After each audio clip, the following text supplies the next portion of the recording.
ایسا نہ ہو کہ موت آ جائے اور وہ وصیت نافذ نہ کر سکے اور اس کی جو خواہش تھی کہ میں اس معاملے میں وصیت کروں وہ ادھوری رہ جائے۔ کبھی بھی کسی بیماری کی وجہ سے، کسی سخت تکلیف کی وجہ سے، کسی کرب کی وجہ سے موت کی تمنا نہ کریں۔ جو اللہ تعالیٰ سے محبت رکھے گا ملاقات کی، اللہ تعالیٰ اس سے ملاقات کی محبت رکھتے ہیں۔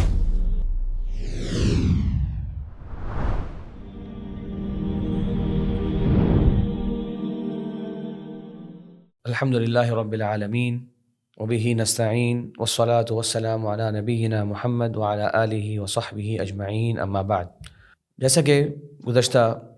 ہمارے پروگرامات میں آپ نے موت اور آخرت کے تعلق سے کچھ بنیادی باتیں سیکھی ہیں اور سمجھی ہیں، آج موت سے پہلے کے کچھ کیے جانے والے اعمال، ان کے تعلق سے بات کر لیتے ہیں۔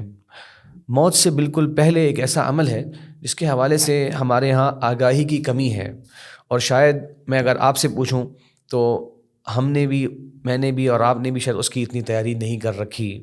یا کر رکھی ہے تو بہت زیادہ اہتمام سے نہیں ہم نے اس معاملے کو دیکھا، اور وہ ہے وصیت کا عمل۔ دیکھیے پیارے نبی صلی اللہ علیہ وسلم نے اس کی بہت تاکید فرمائی، قرآن مجید میں اس کی تاکید موجود ہے۔ فرمایا اللہ تبارک و تعالی نے، کتب علیکم اذا حضر احدکم الموت ان ترک خیرا الوصیہ، تم پر فرض کیا گیا کہ جب تم پر موت کا وقت آئے تو تم جو خیر چھوڑ کے جا رہے ہو اس میں وصیت کرو۔ بہرحال یہ جو سورہ بقرہ کی آیت ہے، یہ ناسخ اور منسوخ کے باب میں اس کا ذکر ہوتا ہے، اور یہ آیت منسوخ سمجھی جاتی ہے اس وجہ سے کہ بعد میں اللہ تبارک و تعالیٰ نے فرما دیا تھا کہ وصیت کن کن کے لیے ہے۔ جیسے سورہ نساء کے اندر پورا ایک رکوع قرآن کے اندر موجود ہے، تو اس آیت میں جن ورثہ کا ذکر ہے ان کے لیے وصیت نہیں ہو سکتی، جیسے کہ والدین کو پھر اللہ تبارک و تعالیٰ نے وراثت میں پورا حصہ دیا۔ لیکن اس آیت کا ایک عام مفہوم یہ ہے کہ اس میں وصیت کی تاکید کی گئی۔ اسی طرح اللہ کے نبی صلی اللہ علیہ وسلم نے فرمایا، اور یہ حدیث توجہ طلب ہے، فرمایا کہ جو شخص بھی اللہ اس کے رسول پر ایمان لاتا ہے، اس پر 2 راتیں ایسی نہیں گزر جانی چاہیے کہ اس کو کوئی نہ کوئی بات کی وصیت کرنی ہو، الا یہ کہ وہ وصیت اس کے پاس لکھی ہوئی ہو، وہ وصیت لکھ کر رکھی ہو اس نے۔ ایسا نہ ہو کہ موت آ جائے اور وہ وصیت نافذ نہ کر سکے اور اس کی جو خواہش تھی کہ میں اس معاملے میں وصیت کروں وہ ادھوری رہ جائے۔ عبداللہ بن عمر رضی اللہ عنہ جو اس حدیث کے راوی ہیں،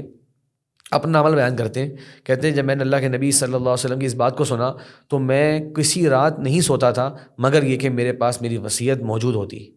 اور توجہ طلب بات یہ کہ عبداللہ بن عمر رضی اللہ عنہ نہایت ہی کم دس صحابی تھے، بلکہ مسجد نبوی میں رہا کرتے تھے۔ ایسا نہیں کہ ان کے پاس گاڑیاں تھیں اور گھر تھے اور بہت زیادہ مال و اموال تھے کہ جس کے بارے میں وصیت کرنا وہ ضروری سمجھتے تھے۔ جو بھی ان کی خواہش، جو بھی مال ہے وغیرہ وغیرہ، اس کے بارے میں وصیت کرنے کی تاکید ہے، تو اس لیے ہمیں اس کا اہتمام کرنا چاہیے۔ یاد رکھیے وصیت کی 2 رولنگز ہیں۔ بعض مرتبہ وصیت واجب ہو جاتی ہے، لازمی ہے، اس کا نہ کرنا گناہ ہے، اور وہ کب ہے؟ جب انسان کے ذمے کچھ حقوق ہیں، جیسے لوگوں کا قرض ادھار اس نے چکانا ہے۔ ایسی صورت میں ضروری ہے کہ آپ اس کو لکھ کے رکھیں اور اپنے دائیں بائیں جو قریبی لوگ موجود ہیں ان سے بھی ذکر کر دیں کہ فلاں شخص کا میرے اوپر یہ حق موجود ہے۔ اسی طرح کچھ کفارات ہیں، جیسے کہ انسان نے قسم کھائی، اسے کفارہ نہیں دیا، جیسے کہ انسان کے کچھ روزے باقی رہ گئے، جیسے کہ انسان کے اوپر کچھ زکوٰۃ ادا کرنی باقی رہ گئی، ٹھیک ہے؟ تو یہ جو واجبات ہیں، کفارات ہیں اور لوگوں کے مالی حقوق ہیں، ان صورتحال میں تو وصیت کرنا واجب ہو جاتا ہے۔ عام طور پہ وصیت کرنے کا حکم یہی ہے کہ وہ مستحب ہے، جیسے کہ انسان کوئی زائد مال کسی کو دینا چاہتا ہے یا کچھ اپنی اس کی خواہش ہے کہ فلاں چیز فلاں کو پہنچ جائے، اور یہ بات یقیناً آپ کے علم میں ہے کہ یہ 1/3 مال سے زیادہ وصیت انسان نہیں کر سکتا۔ تو یہ کچھ اہم مسائل میں سے ہے کہ وصیت کے مسائل بھی مجھے آپ کو معلوم ہونے چاہیے۔ اسی طرح موت سے پہلے کی ایک کیفیت کے بارے میں بات کرتے ہیں، اور وہ کیا؟ بعض مرتبہ انسان پر زندگی میں کچھ تکلیفیں آتی ہیں، مشکلات آتی ہیں، پریشانیاں آ جاتی ہیں، تو انسان ہمت کہتے ہیں ہار بیٹھتا ہے، کہتے ہیں اس نے ہمت ہار دی اور کہہ رہا ہے بس یا اللہ موت آ جائے، ایسی زندگی سے تو موت بہتر ہے، یا اللہ مجھے موت کیوں نہیں آ جاتی۔ ایسے جملے ہم لوگ معاشرے میں سنتے ہیں، جسے کہتے ہیں موت کی تمنا کرنے والی جملے۔ یاد رکھیے اللہ کے نبی صلی اللہ علیہ وسلم نے اس سے سختی سے منع فرمایا، اور فرمایا لا یتمنین احدکم الموت لضر نزل به، ہرگز تم میں سے کوئی شخص موت کی تمنا نہ کرے کسی تکلیف کے اس کے اوپر آ جانے پر۔ تو معلوم ہوا کہ دنیاوی آزمائشیں اور تکلیفیں یہ دنیا کا ایک حصہ ہے، یہ اللہ تبارک و تعالیٰ کی دنیا کی تدبیر کا ایک معاملہ ہے، اس پر انسان صابر ہو، اللہ کی رضا میں تسلیم کرے، اللہ تبارک و تعالیٰ کے سامنے سر جھکانے والا ہو، تو بڑا اونچا اور اعلیٰ مقام اللہ کے یہاں اس کو حاصل ہو جاتا ہے۔ اس لیے کبھی بھی کسی بیماری کی وجہ سے، کسی سخت تکلیف کی وجہ سے، کسی کرب کی وجہ سے موت کی تمنا نہ کریں، بلکہ ایک حدیث کے اندر تو یہ بتایا گیا کہ اگر انسان کوئی خیر کے کام کرنے والا ہوگا تو اسے مزید توفیق مل جائے گی، ان خیر کے کاموں کو اور بہتر انداز سے وہ انجام دے سکے گا۔ دیکھیے حدیث کے الفاظ کیسے ہیں، فرمایا آپ صلی اللہ علیہ وسلم نے فَإِنَّهُ لَا يَزِيدُ الْمُؤْمِنَ عُمُرُهُ إِلَّا خَيْرًا، ایمان والے مومن کی عمر جو ہے وہ تو اسے خیر میں ہی اضافے کا ایک سبب دے دیتی ہے، اس کی خیر ہی بڑھتی چلی جاتی ہے۔ ایک بڑا دلچسپ واقعہ ایک حدیث میں آیا، اللہ کے نبی صلی اللہ علیہ وسلم کی یہ حدیث شیخ البانی نے اس کو السلسلہ الصحیحہ میں ذکر فرمایا کہ دو صحابی ایک ساتھ ایمان لے کر آتے ہیں، دونوں بھائی تھے، اور ان میں سے ایک کی شہادت ہو جاتی ہے اور دوسرا 1 سال تک زندہ رہتا ہے، اس کے بعد اس کی موت واقع ہو جاتی ہے۔ تو حدیث میں آتا ہے جو بعد والا شخص تھا وہ پہلے سے زیادہ جلدی جنت میں چلا گیا، یعنی یہ مطلب نہیں ہے کہ جو پہلا شخص تھا وہ جنت میں نہیں گیا، لیکن جنت کے خاص درجہ، خاص مقام تو بعد والے کو وہ پہلے حاصل ہو گیا۔ تو صحابہ کرام نے، جس نے ان دونوں کو خواب میں یہ معاملہ دیکھا، سوال کیا رسول اللہ کیسے، اس کا تو شہادت ہوئے 1 سال ہو چکا ہے، اور یہ بعد والا شخص جو ہے یہ تو طبیعی یعنی کہ ایک فطری موت مرا ہے، کیسے یہ اس سے پہلے جنت میں پہنچ گیا؟ تو پیارے نبی صلی اللہ علیہ وسلم کیا فرمایا کہ الیس قد صام بعدہ رمضان، کیا رمضان کے روزے نہیں رکھے تھے اس نے اپنے بھائی کی شہادت کے بعد؟ کیا اس نے اتنی 1000 رکعتیں نہیں پڑھی تھیں؟ تو یہ اللہ تبارک و تعالیٰ کی طرف سے اس کا انعام ہے کہ جو زندگی اس نے گزاری تھی اپنے بھائی کی شہادت کے بعد وہ بہت ہی بہترین زندگی تھی۔ نوٹ کیجئے جس کے نتیجے میں وہ کہاں تک پہنچا، اس کا رتبہ مقام اپنے بھائی سے بھی آگے بڑھ گیا۔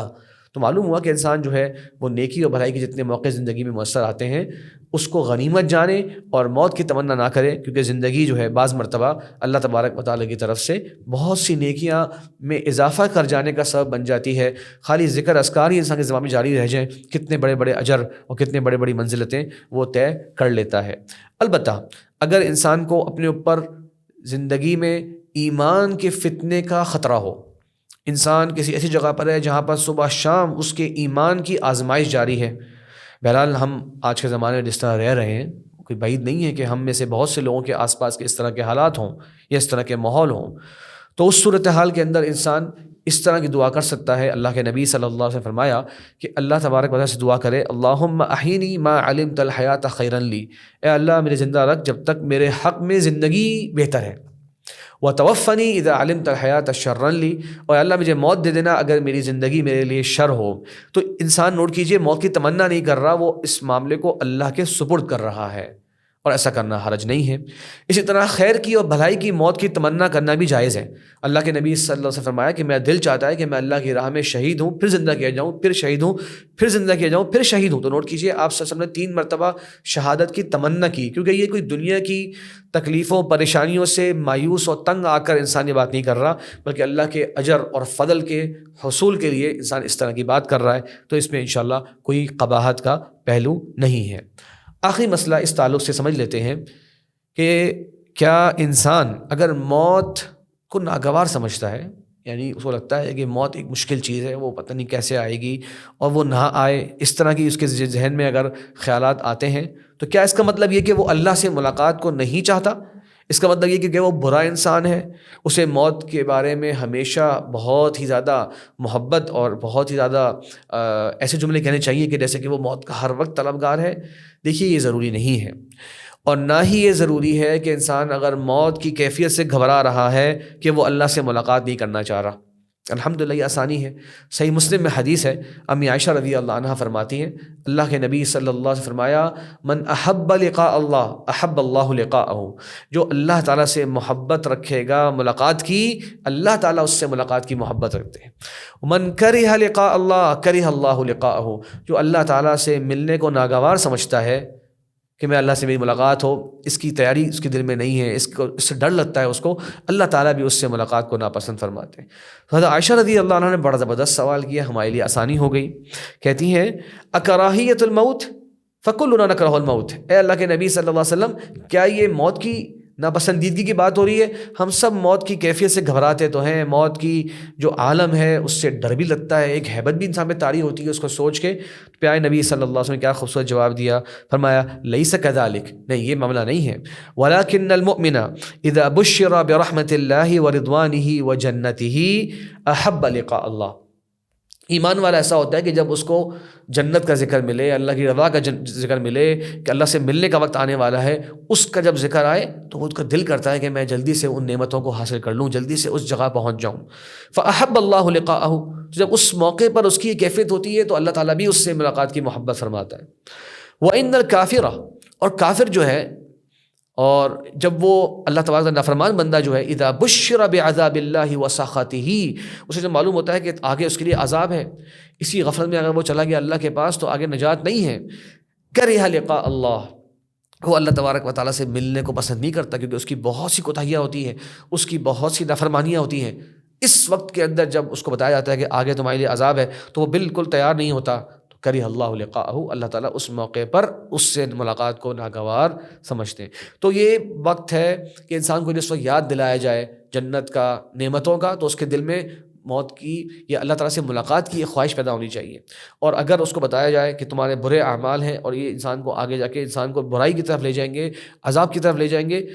تو جو کافر ہوتا ہے وہ اس موقع پر اس کے لیے بہت ناگواری کی کیفیت ہوتی ہے، تو اللہ تعالیٰ بھی اس سے ملاقات کو ناگوار سمجھتا ہے. یہ اس حدیث کا معنی مفہوم ہے. تو انہی مسائل پر انشاءاللہ اتفاق کرتے ہیں. مزید مسائل موت اور روح اور اس کے بعد کے عالم کے ساتھ ترتیب کے ساتھ انشاءاللہ ہم لوگ چل رہے ہیں. اللہ سے دعا ہے کہ اللہ تبارک و تعالیٰ میرے اور آپ کے دنیا کے اندر جو بھی اعمال ہیں ان کی اصلاح فرمائے اور ان میں بہتری فرمائے، اور ہمیں اور آپ کو موت کی حقیقی طور پہ تیاری کرنے کی توفیق عطا فرمائے. وآخر دعوانا ان الحمد للہ رب العالمین.